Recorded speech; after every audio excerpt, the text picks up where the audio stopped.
going on, Who Dat Nation? Before I talk about the free agents we got, I want to give some praise to Pierre Thomas, who we recently released. Now, what I remember for him is his heart, and his fourth down play that helped us beat the Vikings in overtime in the NFC Championship game. I mean, he just willed us to that victory. Of course, Drew did too, but he was one of the major reasons why I won that game in overtime against the Vikings. And then in the Super Bowl, he was the first player to score a touchdown. So he scored the first touchdown for us in that Super Bowl victory over the Indianapolis Colts.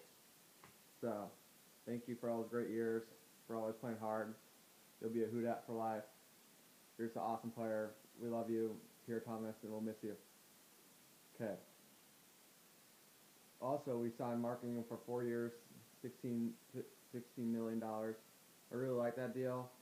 Last year, our O-line was terrible, so Mark had 900 yards, which is not really that good, but considering how bad our O-line was, it's understandable. So he did good by my standards. Not great, but come on, look at his O-line. I'll tell you a perfect example to contrast that. I mean, look at the Cowboys O-line. The only reason Mark Murray was really good because of that O-line. If we had the Cowboys O-line right now, Mark Ingram would be the back we were talking about last year, not DeMarco Murray or who else is good? No, I guess LeSean McCoy. But we did talk about Mark Ingram last year, but oh well, we didn't have that. So, and we did get a center to help buffer. So we might be coming a run team because Drew's getting a little bit old. But I still see him showing his greatness and being effective. But we got Max Unger, who's from the Seattle Seahawks. And he's one of the best. He's a two-time Pro Bowl center, so I think that will really work out. So we're buffering our O-line, which is really important. We got to protect Drew because sometimes Drew doesn't have enough time and he throws some picks that he shouldn't have thrown because he's pressured. So let's give him time. If we give him time, he'll do stuff. Next up, we're going to talk about Jimmy Graham. I'll talk about Jimmy Graham getting traded to the Seattle Seahawks. Now, most people were probably pissed off at this when we heard about the news on, I think, well, not maybe it was last Thursday. It was sometime in the last 2 weeks. And everyone's like, oh my god, why are we trading him? He was one of our best weapons and everything. Do you remember what we did before that? Do you remember we were still at the top 5 scoring offense before Jimmy Graham? We won a Super Bowl in our Super Bowl year in 2009. We won a Super Bowl without Jimmy Graham when Jeremy Shockey was our tight end, and we had Colson forever, and we also had Deborah Henderson. Do you guys remember that? And of course we had Reggie Bush and Pierre Thomas was still there.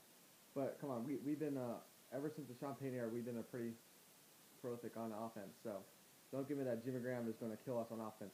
We have Brandon Cooks, I think the fastest receiver in National Football League, if he stays healthy. We got Marcus Colston, who him and Drew have the most touchdowns combined in Saints history, touchdown from QB to receiver. I know we got rid of Kenny Stills. We got Mark Ingram in the backfield. We got Kyrie Robinson, who I think can do some work. Just to name a few. So, and then we got Sean Hill as our tight end, who actually caught more balls than Jimmy Graham.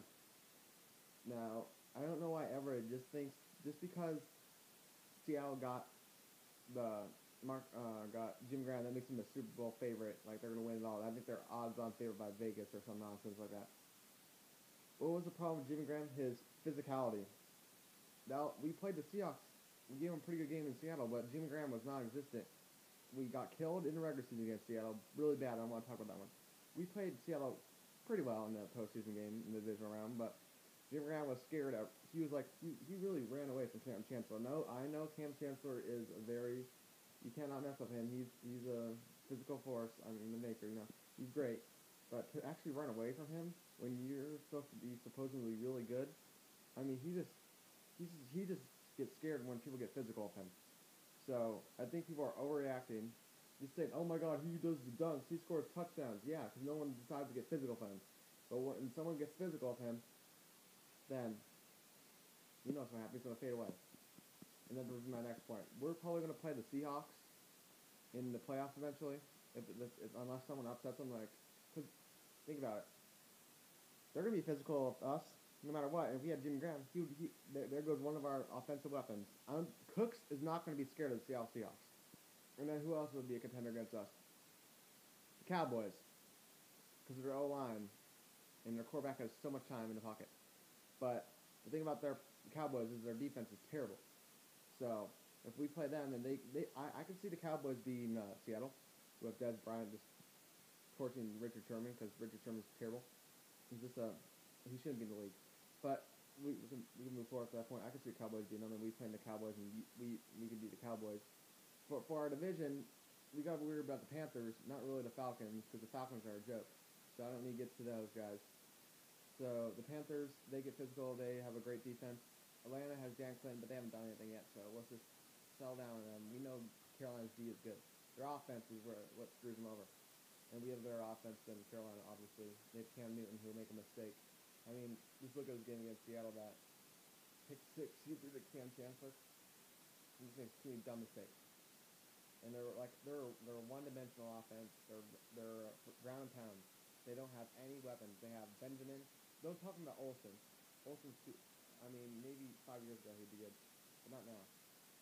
So, and the Falcons, well, you have Matt Ryan who throws pick sixes. So, you got Ryan Ryan who talks too much, hasn't won a Super Bowl. You got Julio Jones, pretty good, but no, you got no defense. So until you get the defense, I still don't trust your offense because I don't trust Matt Ryan when it comes clutch time. I don't call him they call him Matty Ice. He's never won a Super Bowl. He's never been to a Super Bowl. When he had a chance to go to a Super Bowl, he lost to the San Francisco 49ers and Colin Kaepernick. So don't even get me started on that one already. I mean, really? Kaepernick? Whatever? So, yeah, so you had that game at home where you're supposedly, one of you guys like 15-1 over the last 2 seasons at home. Y'all couldn't even beat a rookie quarterback. Or not a rookie quarterback, but first-year quarterback. Give me a break. What else do I need to talk about? Okay, I need to talk about our no-fly zone. So, our defense, we have Kenny Vaccaro, Brandon Browner, Darius Byrd, and Keenan Lewis. Now we're kind of like the Seattle Seahawks now, but we're better. We have, I think, the two best corners of the game, good safety. Can we just say we're going to be really good in our secondary now? So that should help out, and we got a new linebacker, so that'll help out our defense. So we're improving both our offense and our defense. And our defense was a huge problem last year. That's why I lost so many damn games. Now, to get to division rivals who are saying that we aren't going to do anything because Jim Graham's a big waste. Well, I just told you that. I told you about the physicality nonsense. We're still better than you guys. You guys haven't won anything. You guys have won nothing. I know the Panthers just like, the Patriots cheated. Yeah, Patriots might be cheaters, but they won that game. So, that's that. I know that was the Super Bowl with Jake Holmes was the quarterback, I believe. But you guys have one thing. The Falcons, you can talk about them. They haven't won a Super Bowl. I mean, you lose to John Elway. Really? John Elway? Wait, was it John Elway? Or was it the San Francisco 49ers? It was John Elway. Because you guys played the Niners in the NFC Championship. But yeah, it was John Elway. How do you lose to the Broncos? Whatever. John Elway is not that good. He's overrated. So, and that's about it. So, I can see us going like 12-4 in this year. Let's do some good. Let's get a receiver. So in the draft, some linebackers. We're good on corners. I like to see the name Burrock or Burock. I don't know last name. He's from Louisiana. Get some linebackers, one receiver, and one more running back. I want probably Melvin Gordon or Todd Gurley, if that's possible, or Kevin White as a receiver. So Gurley and Gordon are running back, and White is the receiver. So until next time, I'm gone for that nation.